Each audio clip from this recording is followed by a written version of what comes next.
Hello everyone, welcome back to my YouTube channel Code Pulse 100 Years of Code Challenge. Today on day 67, we will be learning a new concept or algorithm, greedy algorithm. Okay, so start करते हैं. Greedy algorithm होता क्या है? So सबसे पहले question आता है कि greedy algorithm का हम यूज़ किस लिए करते हैं. Greedy algorithms का हम यूज़ इसलिए करते हैं क्योंकि कुछ कुछ केसेस में सारे सॉल्यूशंस को एक्सप्लोर करने से अच्छा है कि हम एक छोटा सा शॉर्टकट ले लें एंड उस शॉर्टकट की मदद से हम लोकली ऑप्टिमम सॉल्यूशन को पिक करें. लोकली ऑप्टिमम सॉल्यूशन मतलब मतलब जो हमारा बेस्ट चॉइस होती है. ऑप्टिमम मतलब बेस्ट चॉइस. ऑप्टिमाइजेशन मतलब कि हमें सॉर्ट करना डेटा को और उसके बाद कोड को अप्लाई करना. सो मैं आपको बताता हूँ. पहले तो डेफिनेशन लिखता हूँ, उसके बाद एक एग्जांपल दूंगा जिससे आपको और चीज़ें क्लियर होंगी कि हम ग्रीडी एल्गोरिथम्स का यूज़ क्यों करते हैं. ठीक है. Greedy algo. ठीक है. So definition is greedy algorithm is the problem solving technique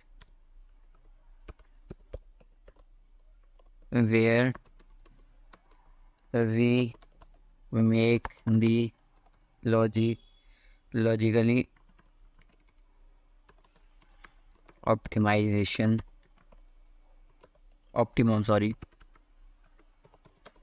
optimum choice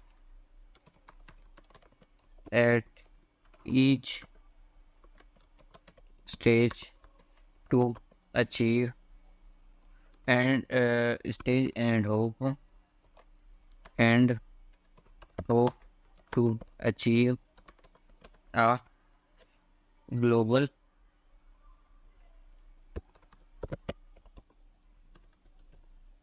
optimum. Okay. So ये हमारी डेफिनेशन है ग्रीडी एल्गोरिथम की कि greedy algorithm is a problem solving technique. ये एक प्रॉब्लम सॉल्विंग टेक्निक है जो हमारी क्या करती है, हमें करती है where we make the logical optimum choice. वे जहाँ हम लॉजिकल ऑप्टिमम चॉइस बनाते हैं एट ईच स्टेज, मतलब हर एक स्टेज पे हम लॉजिकल ऑप्टिमम चॉइस को चूज़ करते हैं एंड होप करते हैं कि जो हमारा आंसर आएगा जो एंड आउटपुट आएगा वो हमारा ग्लोबल ऑप्टिमम हो. सो ग्लोबल ऑप्टिमम होता क्या है, मैंने आपको बताया था कि लाइक बेस्ट चॉइस, जो हम हर एक स्टेज पे अपनी बेस्ट चॉइस लेते हैं जिसकी वजह से हम होप करते हैं कि लास्ट में जो हमारा आंसर आए वो भी बेस्ट हो. ठीक है. तो ये इस तरीके से हमारी ग्रिड एल्गोरिथम काम करती है. सपोज एक एग्जांपल ले रहा है, हमारे HR इंटरव्यू से रिलेटेड एक एग्जांपल लेते हैं. सपोज HR एक हमारा इंटरव्यू हुआ. ठीक है. पहला कोडिंग इंटरव्यू था. उसमें क्या हुआ, थाउजेंड्स बच्चे ने पार्टिसिपेट किया. ठीक है. कोडिंग इंटरव्यू के बाद जो बच्चे बचे,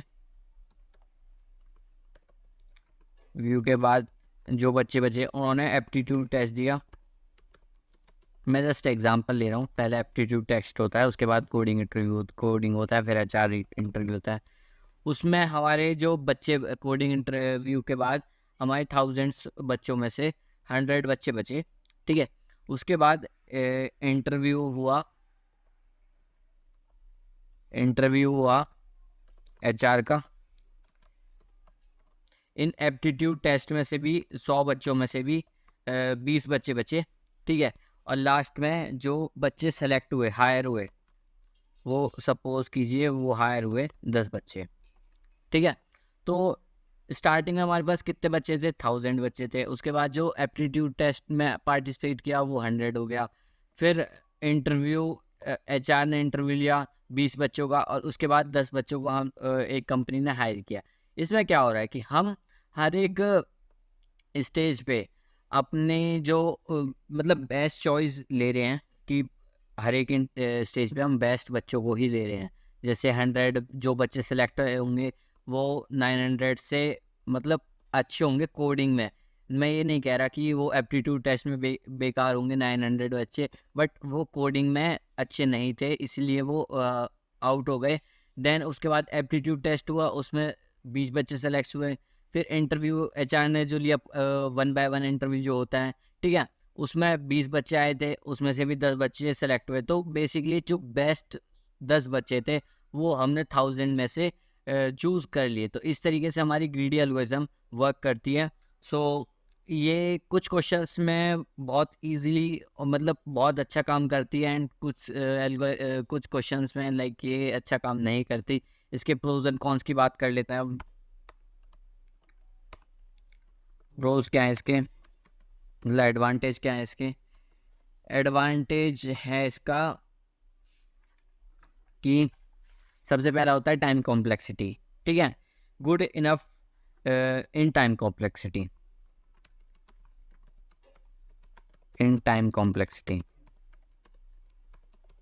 ठीक है। एंड अनदर प्रोज क्या है, बहुत सिंपल होता है एंड इजी टू अंडरस्टैंड, ठीक है। प्रोज तो ये हो गया, और कॉन्स क्या है? A lot of time global, मतलब इसमें हम बहुत ज़्यादा टाइम स्पेंड करते हैं और उसके बाद भी कंफर्म नहीं होता कि हम जो है ग्लोबल ऑप्टिमम अचीव भी कर पाएंगे या नहीं कर पाएंगे। A lot of time global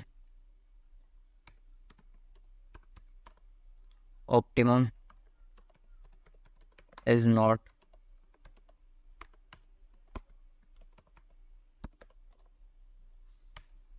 ठीक है, अचीव। सो ये हमारे प्रोज एंड कॉन्स हैं। सो स्टार्ट करते हैं आज के क्वेश्चन। आज एक ही क्वेश्चन करेंगे, इसके बाद हम आगे बढ़ते रहेंगे। सो फर्स्ट क्वेश्चन हमारा आज का है, क्या है हमारा है, यू आर एन एक्टिविटी, हमारे पास have given n activities with the, या आप थोड़ा सा फास्ट फॉरवर्ड कर सकते हैं, मैं क्वेश्चन लिख रहा हूँ जब तक।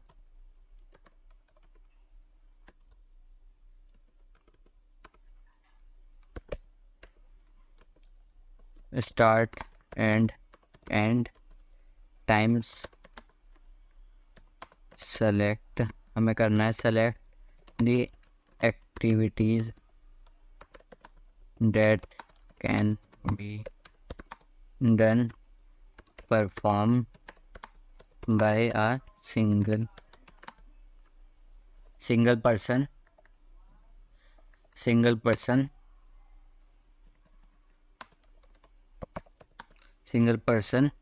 assuming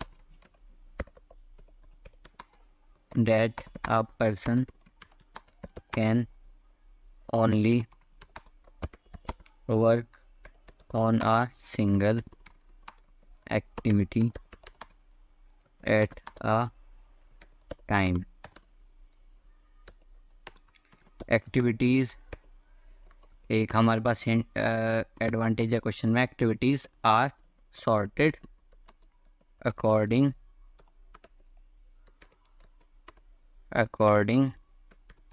to their end time, ठीक है। एंड हमारे पास सपोज कीजिए स्टार्ट एंड का भी वो मैं लिख दूंगा। हमारे पास क्वेश्चन क्या है, you have given N activities, ठीक है, with their start and and time. हमारे पास एन एक्टिविटीज़ हैं जिसमें हमें स्टार्टिंग एंड एंड टाइम हमारे पास गिवन है। हमें सेलेक्ट करनी है एक्टिविटी जो कि परफॉर्म होंगी बाय अ सिंगल पर्सन, ठीक है, assuming that a single person can only work on a single activity at a time, मतलब एक पर्सन एक एक्टिविटी पे एक ही टाइम पे काम कर सकता है। एंड हमारे पास ये हिंट है, activities are sorted according to their end time, ठीक है। इसका मतलब हमें नंबर ऑफ एक्टिविटीज़ बतानी है कि सबसे ज़्यादा एक्टिविटीज़ कितनी कवर कर सकता है एक बंदा पूरी जर्नी में, ठीक है, हमें ये चीज़ बतानी है। आई होप क्वेश्चन क्लियर होगा आपको, अगर नहीं है तो एक बार आप दोबारा पढ़िए, आपको अच्छे से क्लियर हो जाएगा। अब सपोज़ कीजिए हमारे पास स्टार्ट जो एक्टिविटी हो रही है वो हमारी हो रही है, एरे दिया हुआ है हमें 1 2 3 नहीं 1 2 3 नहीं 1 3 0 5 8.5। ठीक है, ये हमारा स्टार्टिंग पॉइंट है, कब स्टार्ट हो रहा है एक्टिविटी, और जो एंडिंग पॉइंट है एक्टिविटी का वो यहाँ पे है 2, 4, 6, 7 एंड 8, 9। ठीक है, 8, 9 नहीं 9 9 ले लेते हैं, है ना, दोनों 9 पे खत्म हो रहा है, 9 9 9 एंड 9। ठीक है, सो ये हमारी एंडिंग पॉइंट्स हैं। तो ये टाइम एक तरीके से टाइम दे रखा है कि 1 मिनट पे स्टार्ट हुआ तो 2 मिनट पे, सेकंड मिनट पे ख़त्म हो गया, 3 मिनट पे स्टार्ट हुआ तो 4 मिनट पे ख़त्म हो गया, 0 पे स्टार्ट हुआ तो 6 सेकंड पे ख़त्म हो गया। ये हमें मतलब करना क्या है, हमें वो टाइम निकालना है जहाँ पे एक एक्टिविटी दूसरी एक्टिविटी पे ओवरलैप ना कर रही हो, और उस चीज़ को हमें काउंट करके रिटर्न करना है। ठीक है, सिंपल। मैं दोबारा से एक बार रिपीट कर देता हूँ, क्या बोला मैंने। हमें काउंट दे रहा है कितनी एक्टिविटी कर रहा है एक पर्सन, सिंगल पर्सन पूरी जर्नी में, एंड वो एक एक्टिविटी किसी दूसरी एक्टिविटी पे ओवरलैप ना कर रही हो। ठीक है, नॉन ओवरलैपिंग एक्टिविटीज़ का हमें काउंट देना है एंड उसे रिटर्न कराना है। सिंपल सा ये क्वेश्चन बोल रहा है हमें आउटपुट में जो हमें चाहिए। ठीक है, इसके लिए कोड लिखते हैं, मेन फंक्शन बना लेते हैं, public static void main string argument. ठीक है, इंपोर्ट कर लेते हैं यूटिलिटी पैकेज को, सॉरी इंपोर्ट java.util. ये हमने पैकेज इंपोर्ट करा लिया। अब यहाँ लिखते हैं, सबसे पहले हम अपनी स्टार्ट और एंड एरे को डिक्लेयर करेंगे। इंट स्टार्ट एरे जो है इक्वल टू, इसे ही ले लेते हैं,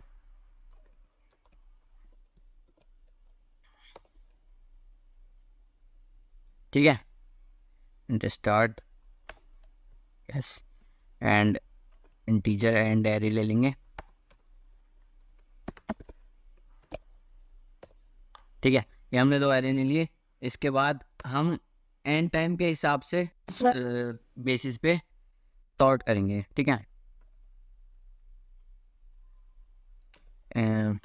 एंड टाइम बेसिस सॉर्टेड। ठीक है, सबसे पहले इंटीजर मैक्स एक्टिविटी बना लेंगे, 0 है सपोज। अभी हमने एक भी एक्टिविटी जो हमारी एक्टिविटी है वो परफॉर्म ही नहीं करी। ठीक है, फिर एक एरे लिस्ट बनाएंगे, एरे लिस्ट इंटीजर टाइप की,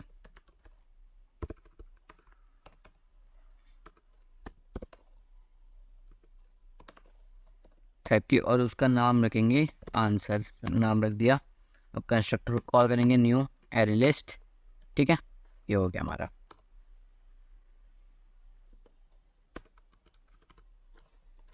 ठीक है, हमारी यहाँ एरे लिस्ट बन गई है आंसर नाम की। ओके, तो अब क्या करेंगे, सबसे पहले एक एक्टिविटी ले लेते हैं, मैक्स फर्स्ट एक्टिविटी जो होगी हमारी फर्स्ट एक्टिविटी, उसमें क्या करते हैं, मैक्स एक्टिविटी को कर देते हैं 1। ठीक है, पहले एक्टिविटी हमारी 1 हो गई, और उसमें आंसर ऐड कर देंगे, मतलब लोकेशन ऐड कर देंगे, ऐड 0 तो लोकेशन पे जो भी होगा वो ऐड हो जाएगा। ठीक है, आंसर में। ठीक है, अब एक इंट लास्ट एंड बनाएंगे, क्योंकि हमें लास्ट एंड से ही कंपैरिजन करना है, इज इक्वल टू एंड 0। वो मैं आपको समझा दूंगा कि ये हमने क्यों लिखा है। ठीक है, अब लूप चलाते हैं, for integer i is equal to 1, i is less than end dot length तक जाएगा। ठीक है, i प्लस प्लस करेंगे।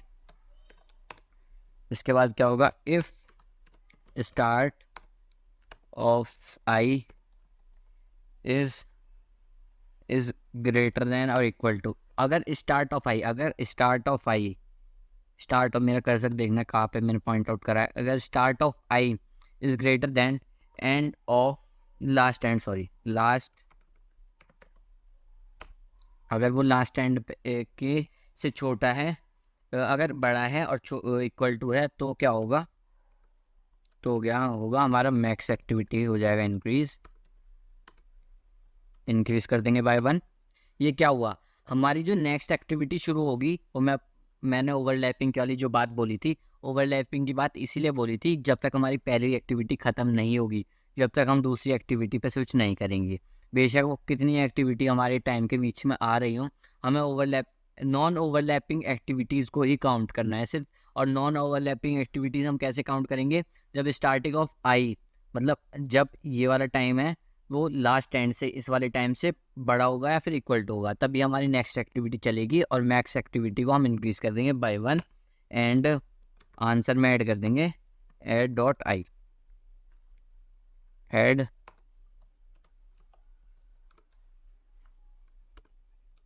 Answer dot add dot add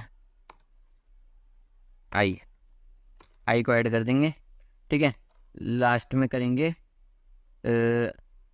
last and को कर देंगे, जो एंड आई है उसे हम लास्ट एंड कर देंगे, लास्ट एंड को कर देंगे एंड आई। ठीक है, ये चीज़ हो गया। ठीक है, इसके बाद हम प्रिंट कराएंगे। ठीक है, प्रिंट कराने के लिए क्या करना होगा हमें, system dot out dot println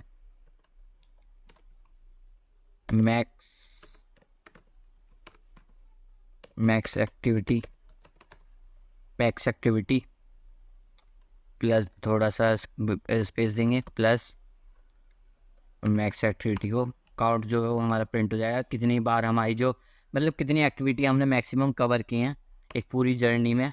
ठीक है, और उसे प्रिंट कराने के लिए भी एक लूप चलाते देते हैं, integer I is equal to 0, I is less than answer dot size तक चलेगा एंड आई को कर देंगे इंक्रीज। आई को इंक्रीज करने के बाद प्रिंट करेंगे system dot out dot print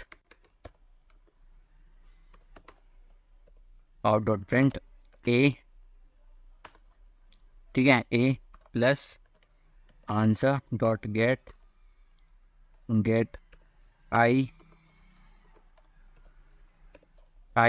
plus थोड़ा सा स्पेस दे देंगे। ठीक है, जिससे हमारा मतलब कोड अच्छा दिखे। एंड लास्ट में हम नेक्स्ट लाइन में चले जाएंगे, system dot out dot println. ठीक है, बस इतना सा कोड था, एक बार रन करके देख लेते हैं, कोई इश्यू तो नहीं है। सो यस, हमारी जो मैक्स एक्टिविटी होंगी वो हम चार एक्टिविटीज़ को अब कर पाएंगे जो हमारी ये स्टार्ट और एंड दे रखे हैं। ठीक है, एंड जो हमारी एक्टिविटी कवर होंगी वो A0 कवर होगी। A0 मतलब जो फर्स्ट एक्टिविटी है 1 और 2 ये वाली चलेगी। ठीक है, एंड फिर चलेगी A1, 3 एंड 4। आप देखना कि कोई भी एक्टिविटी ओवरलैप नहीं कर रही, जब हमारी 1 स्टार्ट हो रही है एंड वो 2 पे ख़त्म हो जा रही है, 2 पे ख़त्म होने के बाद जो A1 है वो 3 पे स्टार्ट हो रही है, 3 पे स्टार्ट होने के बाद 4 पे ख़त्म हो जा रही है। फिर हम देखेंगे A3 चलेगी हमारी। A2 इसलिए नहीं चली क्योंकि वो 0 पे स्टार्ट हो रही है एंड 7 पे ख़त्म हो रही है, जबकि और हमारी 1 पे स्टार्ट ऑलरेडी हो चुकी है A0, तो इसीलिए 7 को हम काउंट नहीं करेंगे। मतलब A2 को हम काउंट नहीं करेंगे। A3 इसलिए आया क्योंकि वो 5 पे चल रहा है। 5 पे कैसे चल रहा है, हमारा जो A1 था वो 4 पे ख़त्म हो गया था। 4 पे ख़त्म होने के बाद हमारी जो अब नेक्स्ट जो स्टार्ट होना था वो 5 से होना था, 5 या 6 से, जिससे भी होता, बट उससे 4 से भी हो सकता था, बस लेस देन नहीं होना चाहिए था 4 से। तो 5 पे स्टार्ट हुआ तो A3 आ गई एक्टिविटी। A3 के बाद हमारी आई A4 क्यों चली, क्योंकि हमारे जो लास्ट जो एंड एलिमेंट था वो 7 पे था। 7 के बाद जो हमारा नेक्स्ट एलिमेंट चल रहा था वो 7 चलना था या 8 अबव चलना था, 7 अबव चलना था। तो हमारा 8 था, 8 से 9 तक चला। एंड लास्ट एक्टिविटी इसलिए नहीं चली क्योंकि ये ओवरलैप करती इस वाली एक्टिविटी से, है ना, तो इसलिए वाली एक्टिविटी लास्ट वाली एक्टिविटी नहीं चली। तो इस तरीके से हमारा क्वेश्चन सॉल्व हुआ। मैं यहाँ पे एक कॉमा भी दे देता हूँ जिससे थोड़ा सा ज़्यादा क्लियर आए। यस, अब ठीक है, पहले ही हमारी चली A0 एक्टिविटी चली, फिर A1 एक्टिविटी चली, फिर A3 एक्टिविटी चली एंड देन लास्ट में A4 एक्टिविटी चली। हमारी 4 एक्टिविटीज़ चली तो हमारी जो मैक्सिमम काउंट एक्टिविटी का काउंट था वो हो गया 4। सो इस तरीके से क्वेश्चंस को हम करते हैं एंड आगे भी ग्रीडी एल्गोरिथम्स के क्वेश्चन आते रहेंगे। So stay tuned on my channel and make sure to like and subscribe my channel. मिलता है नेक्स्ट वीडियो में। Until keep learning and keep watching my channel. Thank you. Have a great day.